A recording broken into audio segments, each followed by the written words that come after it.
England Sri Lanka ৩ match test সিরিজের প্রথম ২টা টেস্ট জিতে স্বাগতিকরা আগেই সিরিজ নিশ্চিত করেছিল।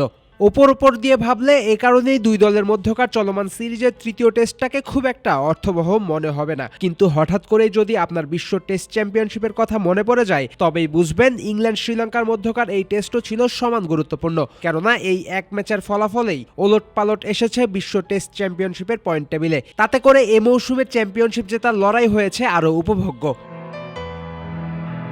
ওভালে ইংল্যান্ড শ্রীলঙ্কা তৃতীয় টেস্টে আগে ব্যাট করে ৩২৫ রান তোলে স্বাগতিকরা। শ্রীলঙ্কা তাদের প্রথম ইনিংসে করতে পারে ২৬৩ রান, ফলে ৬২ রানের লিড পায় ইংল্যান্ড। তখন পর্যন্ত ম্যাচে ফেভারিট ইংলিশরাই। কিন্তু শ্রীলঙ্কার দ্বিতীয় বোলিং ইনিংসে হঠাৎ করেই ভয়ানক হয়ে ওঠেন লঙ্কান পেসার লাহিরু কুমারা। মাত্র ৭ ওভার বল করে ২১ রানে ৪ উইকেট নেন এই ডানহাতি কুইক। ইংল্যান্ড দ্বিতীয় ইনিংসে ১৫৬ রানে অল আউট হলে ২১৯ রানের টার্গেট পায় শ্রীলঙ্কা। তখনও হয়তো কেউ ভাবছে শ্রীলঙ্কা এই ম্যাচটা জিততে পারবে না, কিন্তু লঙ্কানদের ওপেনার পাথুম নিসাঙ্কা ভাবছিলেন অন্যরকম। তুলনামূলক কম রানের টার্গেটে খেলতে নেমে কাউন্টার অ্যাটাক স্ট্র্যাটেজিতে খেলতে থাকেন পাথুম, ফলে আসে সফলতাও। শেষ পর্যন্ত ১২৪ বলে ১২৭ রানে অপরাজিত থেকে দলকে জিতিয়ে ওঠেন এই ডানহাতি। আর এতেই এক লাফে বিশ্ব টেস্ট চ্যাম্পিয়নশিপের পয়েন্ট টেবিলের ৭ থেকে ৫-এ উঠে গেছে শ্রীলঙ্কা, আর ৫ থেকে ৬ অবনমন হয়েছে ইংল্যান্ডের। দুই দলের এই হার জিতের লড়াইয়ে এই মুহূর্তে বাংলাদেশের জন্য পরিস্থিতি হয়েছে আরও উপভোগ্য।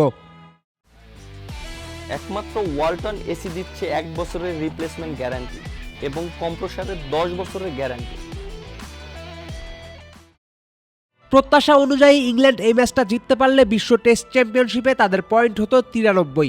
এতে করে ইংল্যান্ডের শতকরা জয়ের হিসাব হতো ৪৮.৪৩%। সেক্ষেত্রে বাংলাদেশকে টপকে টেবিলের ৪-এ চলে যেত ইংল্যান্ড। কিন্তু হারার ফলে উল্টো ৬-এ যেতে হয়েছে ইংলিশদের। বাংলাদেশের সাথে বেড়েছে দূরত্ব। অপরদিকে সফরে মাত্র একটা ম্যাচ জিতে শ্রীলঙ্কার শতকরা জয়ের হিসাবে বড়সড় পরিবর্তন এসেছে। ৭ ম্যাচের মধ্যে ৩টা ম্যাচ জিতে এই মুহূর্তে শ্রীলঙ্কার শতকরা জয়ের হার ৪২.৮৬%। অবস্থান বাংলাদেশের ঠিক পরেই। তবে এই ৩ দলের ভেতর পয়েন্ট টেবিলের ইঁদুর দৌড় শেষ হচ্ছে না সহসাই, বরং আগামী মাস কয়েকের মধ্যে এই লড়াই জমবে আরও। সেপ্টেম্বরে সিরিজ খেলবে শ্রীলঙ্কা বাংলাদেশ দুই দলই। এদিকে অক্টোবরে মাঠে নামবে ইংল্যান্ড। সেপ্টেম্বরের ১৮ তারিখ থেকে ঘরের মাঠে নিউজিল্যান্ডের বিপক্ষে ২ ম্যাচের সিরিজ খেলবে শ্রীলঙ্কা। উপমহাদেশের এই সিরিজে লঙ্কানরাই যে ফেভারিট থাকবে তা অস্বীকার করার উপায় নাই। সেক্ষেত্রে বাংলাদেশকে ছাপিয়ে শ্রীলঙ্কা পয়েন্ট টেবিলের উপরের দিকে চলে যেতে পারে। এদিকে নিউজিল্যান্ড যদি হেরে যায় লঙ্কানদের সাথে, তাহলে তাদের শতকরা জয়ের হিসাব ৫০% থেকে কমে যাবে আরও। তাতে টেবিলে ৩ থেকে নিচে নেমে যেতে পারে কিউইরা। এদিকে অক্টোবরে পাকিস্তানের বিপক্ষে তাদের মাটিতে ৩ ম্যাচের সিরিজ খেলবে ইংল্যান্ড। সাম্প্রতিক ফর্মের বিচারে ইংল্যান্ডকে এই সিরিজে ফেভারিট মনে হলেও ঘরের মাঠে পাকিস্তান ভালো করার রাস্তা বের করতে পারলে বিপদে পড়তে পারে ইংলিশরা। এই সিরিজ হারলে ইংল্যান্ডের ফাইনাল খেলার স্বপ্ন ফিকে হয়ে যাবে। শ্রীলঙ্কা ইংল্যান্ডের ঠিক বিপরীতে দাঁড়িয়ে আছে বাংলাদেশ। কেননা ভারতের বিপক্ষে তাদের মাটিতে ২ ম্যাচের সিরিজে পরিষ্কার আন্ডারডগ হয়ে মাঠে নামবে টাইগাররা।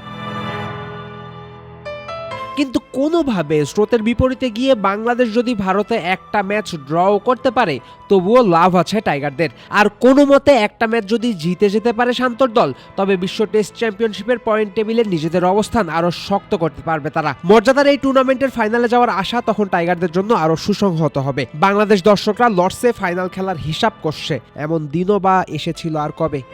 ফয়সাল হাবিব, ক্রিক ফ্রেন্ডসে।